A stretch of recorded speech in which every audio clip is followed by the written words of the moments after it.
question was, how do you become a director? Like, I would recommend just focusing on it from an earlier stage, and trying to do work experience with production companies when you're at university, doing more directing where you can, whether it's drama or film while you're studying. And you don't have to study it, obviously. You could easily do ancient history still. But yeah, building contacts and making sure you've got a foot in the actual industry itself, which I didn't really have, but I had somehow fluked my way in.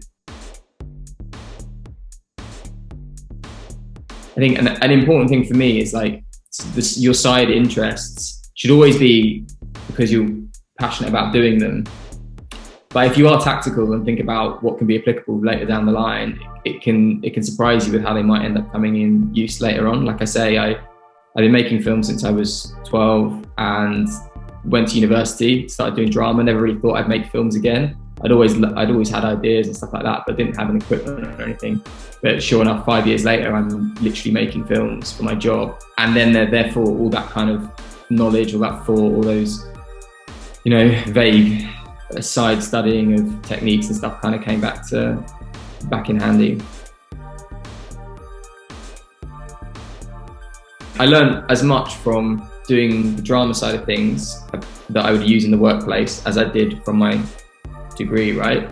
Like, whether it was meetings or having to organize an event or work with people in a team. I'd definitely say if you're doing a 6-hour degree, like 6-hour week degree, you need to be doing at least 15 hours of extracurricular stuff on the side if you want to really learn at university. That would be my main advice. If you're not doing 20 hours a week of solid anything, and that could be fucking, running a society, it could be doing a job in town somewhere, or it could be, I don't know, something admin-y with the university, but like anything that's just furthering your ability to work and your ability to be independent is really important. If you want to be creative, I think it's really, really important to be doing creative stuff on the side. And that doesn't mean making a film, like writing, that could be music, that could be, I don't know, even just like really small things, just making a stupid film for someone's birthday or something like that. Like it's nothing grandiose and artistic, but I think it's super important to keep your creativity engaged. What I've realized in lockdown is that if I got into a rhythm of writing consistently, so like pushing myself to write every week, it was really, really useful just all round creatively, like with my work, with personal projects. Like the more you do it, the better. I mean, obviously the more you practice it, the better you get.